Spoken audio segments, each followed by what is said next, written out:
UDF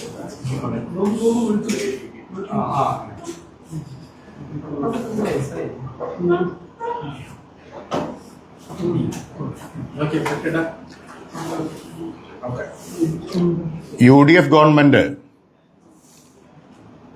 കേരളത്തിലെ പ്രാദേശിക വികസനത്തെ അട്ടിമറിക്കുന്ന അതീവ ഗുരുതരമായ ഒരു കൃത്യവിലോപമാണ് ഇപ്പോൾ നടത്തിയിട്ടുള്ളത്.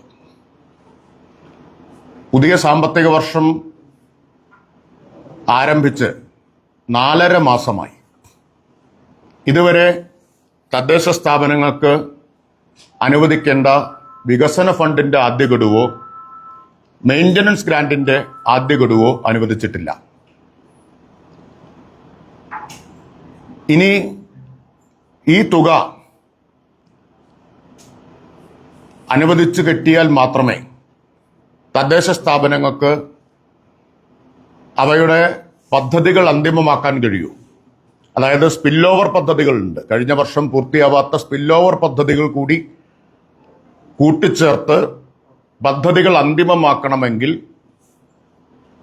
ഈ തുക എത്രയാണ് എന്നറിയണം. ജൂലൈ 31 ഉള്ളിൽ DPC അംഗീകാരം, ഡിസ്ട്രിക്ട് പ്ലാനിംഗ് കമ്മിറ്റിയുടെ അംഗീകാരം വാങ്ങണമെന്നാണ് നിശ്ചയിച്ചിട്ടുള്ളത്, സർക്കാർ പറഞ്ഞിട്ടുള്ളത്. ജൂലൈ 31 അംഗീകാരം വാങ്ങണമെങ്കിൽ ഫണ്ട് അലോക്കേഷൻ എത്രയാണെന്നറിയണം. അതിനാവശ്യമായ സോഫ്റ്റ്വെയർ ക്രമീകരണങ്ങൾ നടത്തണം. ഇതൊന്നും ഇപ്പോഴുണ്ടായിട്ടില്ല. അപ്പോൾ ഫലത്തിൽ സംഭവിക്കാൻ പോകുന്നത് ഓണം കഴിഞ്ഞ ശേഷം മാത്രമേ തദ്ദേശ സ്ഥാപനങ്ങൾക്ക് അവരുടെ പദ്ധതികൾ അന്തിമമാക്കാൻ കഴിയൂ എന്നുള്ളതാണ്. ഇതിനു മുമ്പ് ഒരിക്കലും ഉണ്ടായിട്ടില്ലാത്ത തരത്തിൽ സാമ്പത്തിക വർഷത്തെ 6 മാസം നഷ്ടപ്പെടുകയാണ്. പദ്ധതി നിർവഹണത്തിന് 6 മാസമാണ് നഷ്ടപ്പെടുന്നത്. മാർച്ച് 31 കഴിഞ്ഞ സാമ്പത്തിക വർഷം അവസാനിച്ചു. ഏപ്രിൽ 1 പുതിയ സാമ്പത്തിക വർഷം തുടങ്ങി. ഇപ്പൊ 4.5 മാസം പിന്നിട്ടു. ഫണ്ട് കൊടുത്തിട്ടില്ല എന്ന് മാത്രമല്ല, കൊടുക്കാൻ ആവശ്യമായിട്ടുള്ള ഒരു നടപടിക്രമങ്ങളും ഇതുവരെ സ്വീകരിച്ചിട്ടില്ല. ഇനി ഈ നടപടിക്രമങ്ങളെല്ലാം ആയി വരുമ്പോഴേക്കും ഓണം കഴിയും. കാരണം ഓഗസ്റ്റ് മാസത്തിൽ വലിയ അവധിയാണ്, ഒരുപാട് ദിവസങ്ങൾ അവധിയായിട്ടും പോകും. 5 or 6 മാസം മാത്രമാണ് തദ്ദേശ സ്ഥാപനങ്ങൾക്ക് ഈ ഫണ്ട് വിനിയോഗിക്കുന്നതിന്, പദ്ധതികളുടെ നിർവഹണത്തിന് ലഭിക്കുക. LDF സർക്കാരിന്റെ കാലത്ത് ആണ് ജനുവരിയിൽ തന്നെ അടുത്ത സാമ്പത്തിക വർഷത്തെ പദ്ധതി രൂപീകരണം നടത്തണമെന്ന് തീരുമാനിച്ചതും അത് നടപ്പാക്കിയതും. അതായത് തൊട്ടടുത്ത സാമ്പത്തിക വർഷത്തെ പദ്ധതി രൂപീകരണം ജനുവരിയിൽ നടത്തണം. മാർച്ച് 31 DPC അംഗീകാരം വാങ്ങി നടപടിക്രമങ്ങളെല്ലാം പൂർത്തിയാക്കണം. എന്തിനു വേണ്ടിയാണ്? ഏപ്രിൽ 1 സാമ്പത്തിക വർഷം ആരംഭിക്കുമ്പോൾ തന്നെ പദ്ധതി നിർവഹണം തുടങ്ങാൻ സൗകര്യമൊരുക്കുന്നതിന് വേണ്ടിയിട്ടാണ്. അപ്പോൾ 12 മാസം ഒരു സാമ്പത്തിക വർഷം പൂർണ്ണമായി തദ്ദേശ സ്ഥാപനങ്ങൾക്ക് കിട്ടും. പദ്ധതികൾ കാര്യക്ഷമമായിട്ട് നിർവഹിക്കാൻ പറ്റും. ഫണ്ട് ഫലപ്രദമായി വിനിയോഗിക്കാൻ പറ്റും. അത് LDF സർക്കാരിന്റെ കാലത്ത് കൃത്യമായിട്ട് നടന്നു വരികയായിരുന്നു. വലിയ സാമ്പത്തിക ഞെരുക്കം കേന്ദ്ര ഗവൺമെന്റ് കേരളത്തിന് മേൽ അടിച്ചേൽപ്പിച്ചപ്പോഴും കേരളത്തിനുള്ള നികുതി വിഹിതം ഉൾപ്പെടെ വെട്ടിച്ചുരുക്കിയപ്പോഴും ഒന്നും ആ സാമ്പത്തിക ഞെരുക്കം തദ്ദേശ സ്ഥാപനങ്ങളുടെ മേൽ LDF ഗവൺമെന്റ് അടിച്ചേൽപ്പിച്ചിരുന്നില്ല. കേന്ദ്രം സംസ്ഥാന സർക്കാരിന് മേൽ അന്ന് അടിച്ചേൽപ്പിച്ച സാമ്പത്തിക പ്രതിസന്ധി തദ്ദേശ സ്ഥാപനങ്ങളുടെ ഫണ്ട് വെട്ടിച്ചുരുക്കി പരിഹരിക്കാനുള്ള ശ്രമമല്ല നടത്തിയത്. വെട്ടിച്ചുരുക്കിയില്ല എന്ന് മാത്രമല്ല, ഓരോ വർഷവും 0.5% വീതം ക്രമാനുഗതമായി വർദ്ധിപ്പിക്കുകയും ചെയ്തു.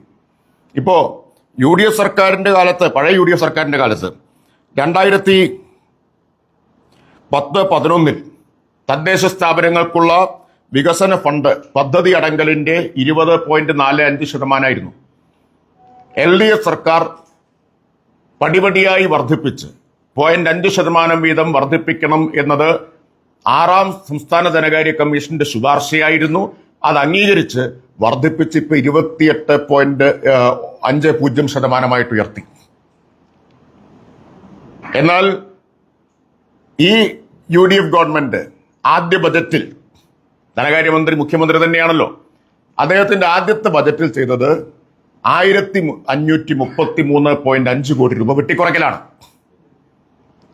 അതായത് LDF ധനകാര്യമന്ത്രി ബാലഗോപാൽ ഫെബ്രുവരിയിൽ അവതരിപ്പിച്ച ബജറ്റിൽ നീക്കിവെച്ചതിനേക്കാൾ 1533.5 കോടി രൂപ ജൂൺ മാസം 19-ാം തീയതി അവതരിപ്പിച്ച ബജറ്റിൽ ശ്രീ വി ഡി സതീശൻ വെട്ടിക്കുറച്ചു. തുക വെട്ടിക്കുറച്ചു എന്ന് മാത്രമല്ല, ആദ്യ ഗഡു ഇതുവരെ കൊടുത്തിട്ടില്ല. ഇത് വളരെ ബോധപൂർവം ചെയ്യുന്ന കാര്യമാണ്. അതാണ് ഇതിൽ ഏറ്റവും പ്രധാനപ്പെട്ട കാര്യം. ബോധപൂർവമാണ് ഇത് ചെയ്യുന്നത്. മുഖ്യമന്ത്രിയുടെ വകുപ്പാണ് പണം കൊടുക്കേണ്ടത്, ധനകാര്യ വകുപ്പ്. ബോധപൂർവം മുഖ്യമന്ത്രി പണം കൊടുക്കാതെ പിടിച്ചു വെച്ചിരിക്കുകയാണ്. എന്താ കാരണം? 1533 കോടി വെട്ടിക്കുറച്ചു. ഇനി പദ്ധതി വിനിയോഗത്തിന് 6 മാസം മാത്രമേ കിട്ടൂ എന്ന് പറഞ്ഞാൽ അനുവദിച്ച ഫണ്ട് പോലും ചെലവാക്കാൻ തദ്ദേശ സ്ഥാപനങ്ങൾക്ക് കഴിയാതെ വരും. അപ്പൊ സർക്കാരിന്, ധനകാര്യ വകുപ്പിന് വലിയ തോതിൽ ഇതിൽ നിന്ന് ലാഭിക്കാം, പണം കൊടുക്കാതിരിക്കാം. അതിനു വേണ്ടിയിട്ടാണ്. കാരണം 6 മാസം കൊണ്ട് എങ്ങനെയാണ് ഒരു കൊല്ലത്ത് പദ്ധതി നിർവഹണം നടത്തുക? അത് ബോധപൂർവം ചെയ്യുന്ന കാര്യമാണ്. ഇവിടെ ഇപ്പോൾ ധനകാര്യ കമ്മീഷന്റെ 2 ധനകാര്യ കമ്മീഷനുകളുടെ ആദ്യ വർഷമാണിത്. ഒന്ന് 16-ാം സെൻട്രൽ ഫിനാൻസ് കമ്മീഷന്റെ ശുപാർശകൾ നടപ്പാക്കേണ്ട ആദ്യത്തെ വർഷമാണിത്. അതുപോലെ 7-ാം സംസ്ഥാന ധനകാര്യ കമ്മീഷന്റെയും ശുപാർശകൾ നടപ്പാക്കേണ്ട ആദ്യത്തെ വർഷ. ഒരു വലിയ പ്രശ്നം ഇപ്പൊ സംഭവിച്ചിട്ടുണ്ട്. 16-ാം കേന്ദ്ര ധനകാര്യ കമ്മീഷന്റെ ശുപാർശ വന്നപ്പോ ഗ്രാമീണ തദ്ദേശ സ്ഥാപനങ്ങൾക്ക്, ഗ്രാമപഞ്ചായത്തുകൾക്കും ബ്ലോക്ക് ജില്ലാ പഞ്ചായത്തുകൾക്കൊക്കെയുള്ള വിഹിതം ഗണ്യമായി വെട്ടിച്ചുരുക്കുകയും പകരം മുനിസിപ്പാലിറ്റികൾക്കും കോർപ്പറേഷനുള്ളത് വലിയ തോതിൽ കൂട്ടുകയും ചെയ്തിട്ടുണ്ട്. അപ്പൊ അത് കേരളത്തിലെ ഗ്രാമീണ തദ്ദേശ സ്ഥാപനങ്ങളെ വളരെ ദോഷകരമായിട്ട് ബാധിക്കും.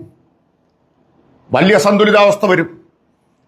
അപ്പൊ അത് കണക്കിലെടുത്തുകൊണ്ട് അത് പരിഹരിക്കാൻ വേണ്ടി സംസ്ഥാന ധനകാര്യ കമ്മീഷൻ ഒരു സപ്ലിമെന്ററി റിപ്പോർട്ട് കൊടുത്തു. ജൂൺ 2-ാം തീയതി കൊടുത്തതാണ്. ആ സപ്ലിമെന്ററി റിപ്പോർട്ട് അസംബ്ലിയുടെ മേശപ്പുറത്ത് വെക്കേണ്ടതാണ്. അസംബ്ലി സമ്മേളനം കഴിഞ്ഞു, ഇഷ്ടംപോലെ സമയം ഉണ്ടായിരുന്നു. അസംബ്ലിയുടെ മേശപ്പുറത്ത് വെച്ചില്ല ആ സപ്ലിമെന്ററി റിപ്പോർട്ട്.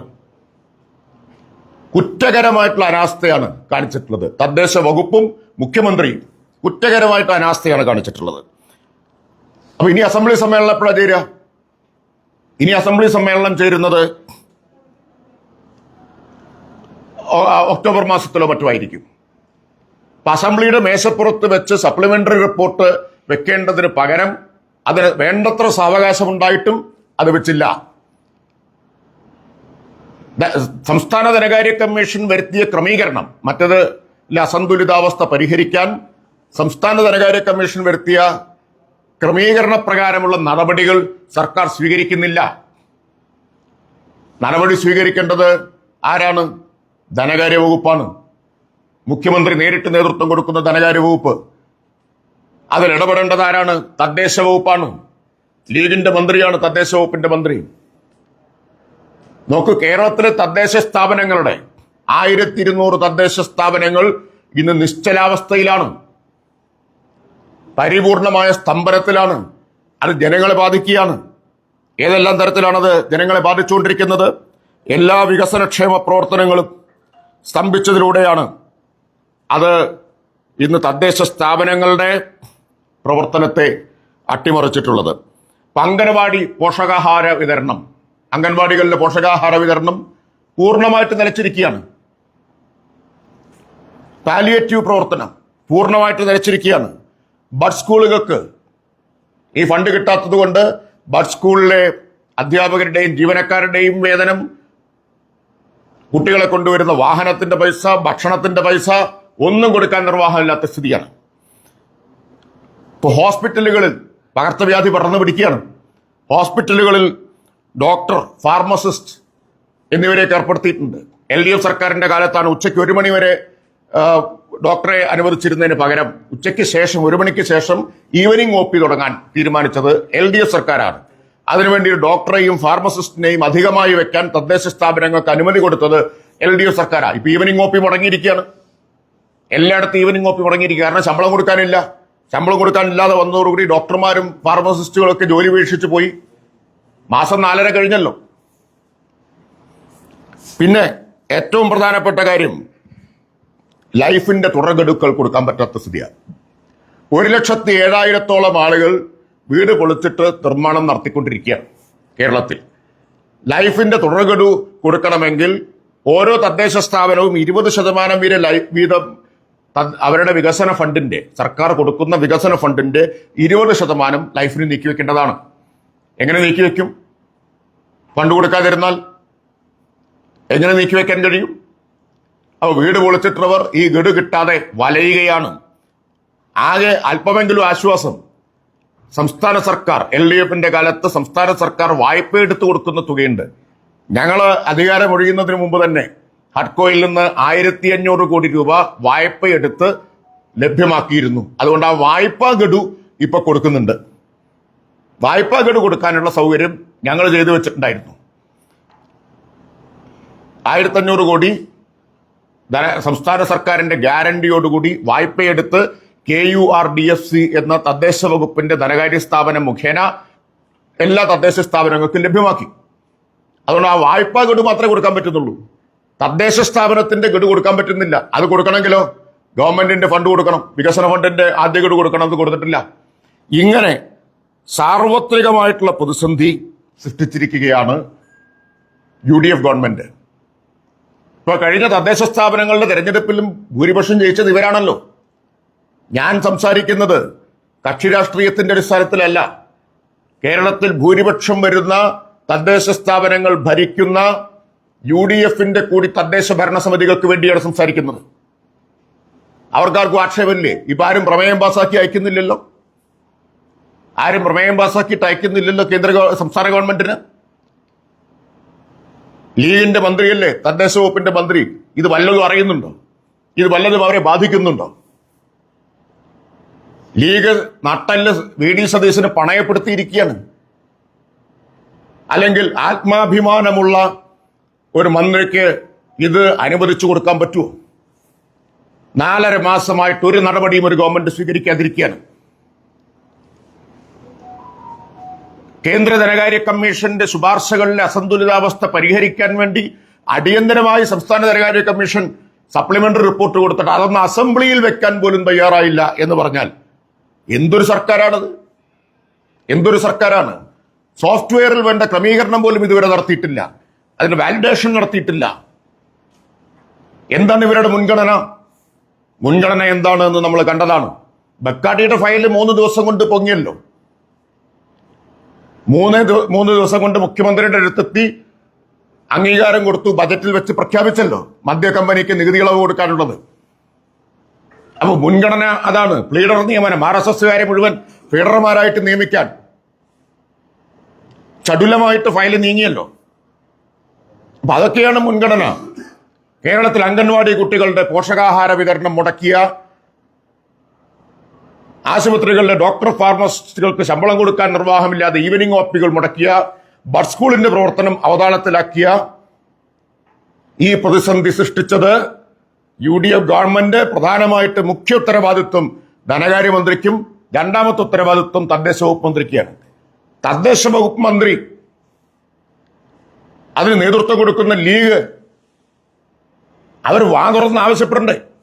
മാസം 4.5 കഴിഞ്ഞിരിക്കുന്നു, എന്താണ് ഈ ഫണ്ട് അനുവദിക്കാത്തത് എന്ന് വാ തുറന്നെന്ന് ആവശ്യപ്പെടണ്ടേ? അതിന് പോലും നട്ടല്ലില്ലാതായോ? ലീഗിനെ ലോകകപ്പിന്റെ ഫൈനൽ മത്സരത്തിൽ സ്പെയിൻ മെസ്സിയെ പൂട്ടിയതുപോലെ പൂട്ടിയിട്ടിരിക്കുകയാണ്. സ്വന്തം വകുപ്പിന്റെ കാര്യത്തിൽ ഇത്ര ഗുരുതരമായിട്ടുള്ള അവഗണന മുഖ്യമന്ത്രി കാണിച്ചിട്ട് ഒരക്ഷരം മിണ്ടാനോ ഈ ഫണ്ടൊന്ന് വാങ്ങിക്കൊടുക്കാനോ ഇവർക്ക് കഴിയുന്നുണ്ടോ? ഈ ഫണ്ട് വാങ്ങിക്കൊടുക്കേണ്ടത് തദ്ദേശ വകുപ്പല്ലേ? അതിനാവശ്യമായ ഇടപെടൽ നടത്തണ്ടേ? സമ്മർദ്ദം ചെലുത്തണ്ടേ? അതുകൊണ്ടാണ് ഞാൻ പറഞ്ഞത്, ഞാൻ അവർക്ക് വേണ്ടി കൂടിയാണ് സംസാരിക്കുന്നത്. എനിക്കറിയില്ല, ഇനിയിപ്പോ തദ്ദേശ മന്ത്രി, വൈദ്യുത മന്ത്രി പറഞ്ഞതുപോലെ മഴ പെയ്യാൻ പ്രാർത്ഥിക്കാം എന്ന് പറഞ്ഞതുപോലെ ഫണ്ട് കിട്ടാൻ പ്രാർത്ഥിക്കാം എന്ന് പറയുമെന്ന് എനിക്ക് അറിഞ്ഞൂടാ. VD സതീശന്റെ മുമ്പിൽ പോയിട്ട് പ്രാർത്ഥിക്കുകയോ യാചിക്കുകയോ ചെയ്യാനെങ്കിലും ലീഗിന്റെ തദ്ദേശ മന്ത്രി തയ്യാറാവുമോ? അതോ ഇനി കേരളത്തിലെ തദ്ദേശ സ്ഥാപനങ്ങളുടെ അധ്യക്ഷന്മാരോടെല്ലാം പോയിട്ട് പ്രാർത്ഥിക്കാൻ പറയൂ? എന്തൊരു അനാസ്ഥയാണിതെന്ന് ആലോചിച്ച് നോക്കൂ. സാമ്പത്തിക വർഷത്തിന്റെ പകുതിയായിട്ടും തദ്ദേശ സ്ഥാപനങ്ങൾക്ക് ഫണ്ട് കൊടുക്കുന്നില്ല. കേരളത്തിലെ അധികാര വികേന്ദ്രീകരണത്തെ അട്ടിമറിക്കുകയാണ് ചെയ്യുന്നത്. അതിന്റെ ഭാഗമാണ് പ്ലാനിംഗ് ബോർഡിനെ തിങ്ക് ടാങ്ക് ആക്കാൻ തീരുമാനിച്ചതും. അതും അധികാര വികേന്ദ്രീകരണത്തെ വളരെ ദോഷകരമായിട്ട് ബാധിക്കുന്ന കാര്യമാണ്. ഞാനിപ്പോൾ എല്ലാം പറയുന്നില്ല. ഫണ്ടിന്റെ പ്രശ്നം അതീവ ഗുരുതരമായിട്ടുള്ള പ്രശ്നമാണ്. തദ്ദേശ സ്ഥാപനങ്ങളെ നിശ്ചലമാക്കി മാറ്റിയിരിക്കുകയാണ്. പ്രാദേശികമായ വികസനത്തെ, ക്ഷേമ പ്രവർത്തനങ്ങളെ പൂർണ്ണമായിട്ട് അട്ടിമറിച്ചിരിക്കുകയാണ്.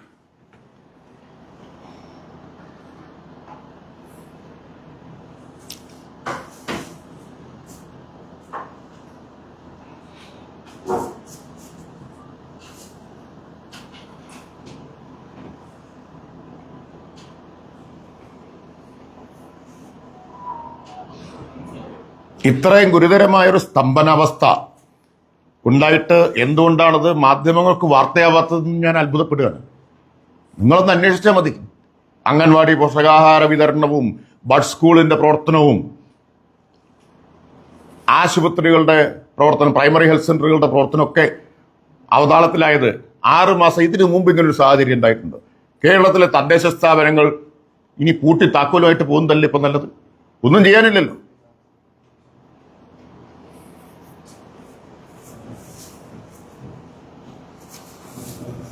പക്ഷെ സർക്കാർ അവകാശപ്പെടുന്നത് ഈ കഴിഞ്ഞ 6 മാസത്തെ കണക്കെടുത്താൽ മുൻകാലത്ത് ഇതേ കാലയളവിനേക്കാൾ കൂടുതൽ സാമ്പത്തിക വരവ്, സാമ്പത്തിക നില ഭദ്രമായതൊക്കെയാണ്. കൂടുതൽ വരവുണ്ടായി, നികുതി പിരിവുണ്ടായി, കൂടുതൽ മിച്ചമുണ്ടായി എന്നൊക്കെയാണ് സർക്കാർ അവകാശപ്പെടുന്നത്. അല്ല, അത് LDF സർക്കാരിന്റെ മികവാണ്. കാരണം ഇന്നിപ്പോ കണക്ക് കണ്ടു, ആദ്യ പാദത്തിൽ 33,000 കോടി ട്രഷറിയിലെത്തി എന്ന് കണക്കുണ്ട്. 33,000 കോടി ആദ്യ പാദം എന്ന് പറഞ്ഞ ഏതാ? April, May, June. അതെന്തായാലും UDF വന്നിട്ട് ഉള്ളതല്ലല്ലോ. കാരണം സത്യപ്രതിജ്ഞ തന്നെ നടക്കുന്നത് മെയ് 18-നാണ്. അത് കഴിഞ്ഞുള്ള 1 മാസം കൊണ്ടല്ലല്ലോ ഇതുണ്ടാവുന്നത്. അപ്പൊ അത് UDFന്റെ ധവളപത്രത്തിൽ അവകാശവാദത്തെ തന്നെ പൊളിക്കുന്നതും പരാജയപ്പെടുത്തുന്നതുമാണ്. മാത്രമല്ല 6,000 കോടി മിച്ചമുണ്ടായിരുന്നു എന്നുള്ളത് വ്യക്തമായല്ലോ. LDF അധികാരം ഒഴിയുമ്പോൾ 6,000 കോടി മിച്ചമുണ്ടായിരുന്നു, എന്നിട്ട് അവർ കൊടുക്കുന്നില്ലല്ലോ. അതാ ഞാൻ പറഞ്ഞത് ബോധപൂർവമാണ് എന്നത്. സാമ്പത്തിക പ്രതിസന്ധിയോ സാമ്പത്തിക നില മോശമായതുകൊണ്ടൊന്നുമല്ല, ബോധപൂർവമാണ്.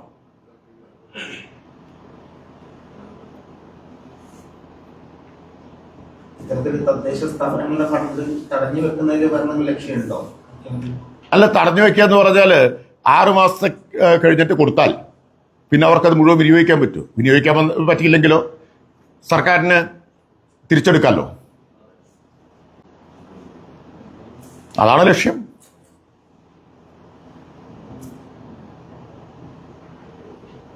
എങ്ങനെ പോയാലും പദ്ധതി നിർവഹണം പൂർത്തിയാക്കാൻ പറ്റില്ല.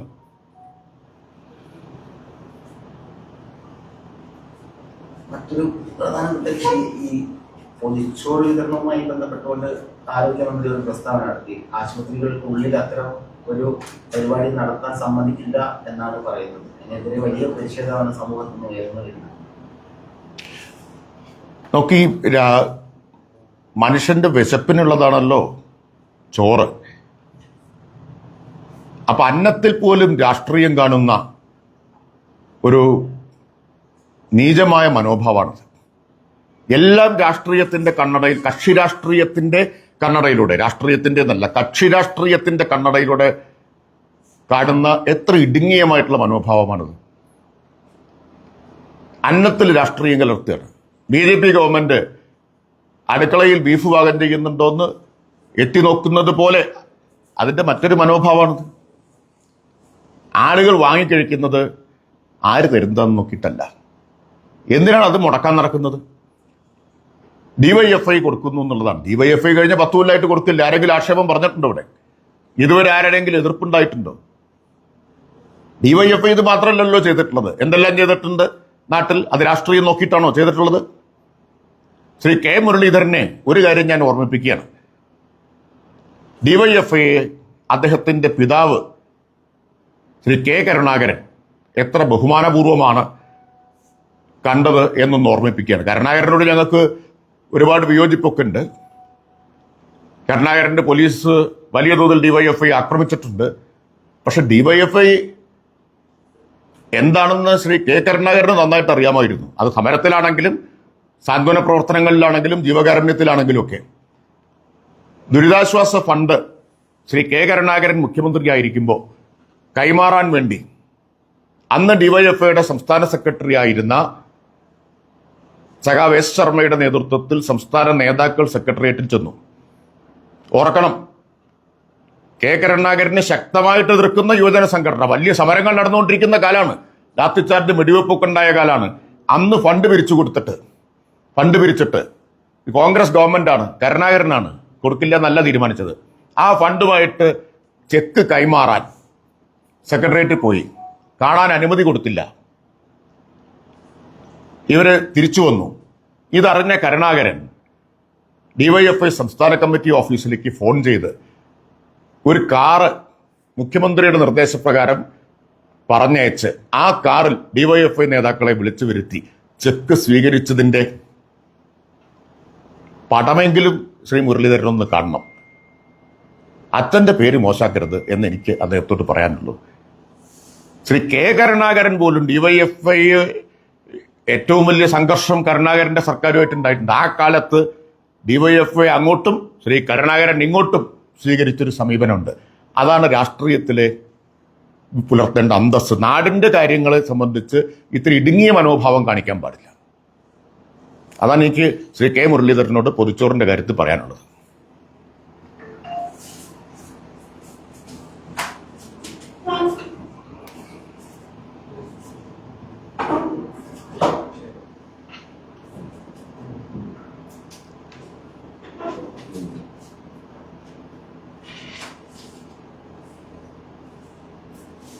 തദ്ദേശ സ്ഥാപനങ്ങൾ പക്ഷെ ഈ വിഷയത്തിൽ വലിയ രീതിയിൽ പ്രക്ഷോഭത്തിലൊന്നും പോകാത്ത പോലെ തോന്നുന്നു.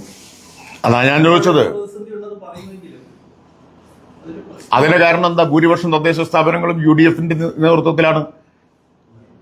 അവര് പ്രതിഷേധം അടക്കിപ്പിടിച്ചിരിക്കുകയാണ്. അവർക്ക് പറയാൻ പറ്റാത്തതുകൊണ്ട് അവർക്ക് വേണ്ടി ഞാൻ പറയണമെന്ന് പറഞ്ഞതുകൊണ്ടാണ്. അവര് പ്രതിഷേധം അടക്കിപ്പിടിച്ചിരിക്കുകയാണ്. നിങ്ങൾ പോയി ചോദിച്ചു നോക്കൂ, എല്ലാവരും പറയുന്ന കാര്യമല്ലേ ഇത്. അവരെല്ലാം നമ്മളോട് പറയുന്നുണ്ട്. തദ്ദേശ UDFന്റെ ജനപ്രതിനിധികൾ, പ്രാദേശിക ജനപ്രതിനിധികൾ, പ്രധാനപ്പെട്ട ആൾക്കാർ പോലും, എനിക്ക് പലരും വ്യക്തിപരമായിട്ട് അറിയാലോ, ഞാൻ തദ്ദേശ മന്ത്രി ആയിരുന്ന ആളാണല്ലോ, അവര് പലരും പറയുന്നത് ഞങ്ങൾക്ക് മിണ്ടാൻ പറ്റില്ല, നിങ്ങളെന്താ ഒന്നും പറയാത്തതെന്നാണ്. നിങ്ങളൊന്ന് ആഞ്ഞടിക്കൂ എന്ന് ഉപദേശിച്ച കോൺഗ്രസിന്റെയും ലീഗിന്റെയും തദ്ദേശ സ്ഥാപനങ്ങളുടെ അധ്യക്ഷർ വരെ ഉണ്ട്. ഞങ്ങൾക്കോ മിണ്ടാൻ പറ്റില്ല, നിങ്ങളൊന്ന് ആഞ്ഞടിക്കൂ എന്ന് പറഞ്ഞുകൊണ്ട്. അതാ ഞാൻ തുടക്കത്തിലേ പറഞ്ഞത്, ഇത് അവർക്ക് വേണ്ടി കൂടിയാണ്. മിണ്ടാൻ പറ്റാത്ത ആ സാധുക്കളായ UDFന്റെ തദ്ദേശ സ്ഥാപനങ്ങളുടെ പ്രതിനിധികൾക്ക് വേണ്ടി കൂടിയാണ് ഞാൻ സംസാരിക്കുന്നത്.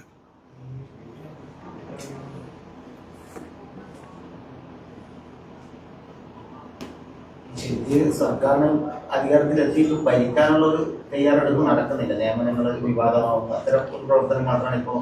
അല്ല, മുൻഗണനാ വിഷയങ്ങളൊക്കെ അവർ തീരുമാനമെടുത്തുള്ളൂ. ഞാൻ പറഞ്ഞില്ലേ, അതൊക്കെ വേണ്ട. ആരോടൊക്കെയാണോ അവർക്ക് ഒബ്ലിഗേഷൻ ഉള്ളത് അതെല്ലാം നിറവേറ്റിക്കൊണ്ടിരിക്കുന്നുണ്ട്. അത് നമ്മൾ മദ്യത്തിന്റെ നികുതി ഇളവിലൊക്കെ കണ്ടു. അതെല്ലാം അവർ നിറവേറ്റിക്കൊണ്ടിരിക്കുന്നുണ്ട്.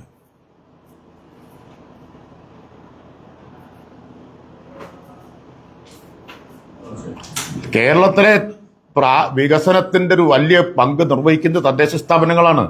അത് നിശ്ചലമായി പോയാൽ എന്താ സ്ഥിതി? ഇപ്പൊ റോഡ് മഴക്കാലമാണ്, റോഡ് മെയിൻ്റനൻസ് നടത്തണമെങ്കിൽ മെയിൻ്റനൻസ് ഗ്രാന്റ് കിട്ടണം, വേണ്ടേ? മെയിൻ്റനൻസ് ഗ്രാന്റ് വർദ്ധിപ്പിച്ചത് LDF ഗവൺമെന്റ് ആണ് കേട്ടോ. 6.5%, 5% ഉണ്ടായിരുന്നത് 5.5% ഉണ്ടായിരുന്നത് 6% കൂട്ടി. അതുപോലെ നേരത്തെ പറഞ്ഞു, വികസന ഫണ്ട് ക്രമാനുഗതമായി വർദ്ധിപ്പിച്ചത് LDF ഗവൺമെന്റ് ആണ്. മെയിൻ്റനൻസ് ഗ്രാന്റ് കിട്ടിയാലേ റോഡിന്റെ കുടിയടയ്ക്കാനും റോഡിന്റെ റിപ്പയർ നടത്താൻ പറ്റും. മഴക്കാലമാണ്, പറ്റുന്നില്ല. ഇത് കൊടുക്കാത്തതുകൊണ്ടാണ്. അപ്പോ എല്ലാ നിലയിലും ഇത് ബാധിക്കുകയാണ്.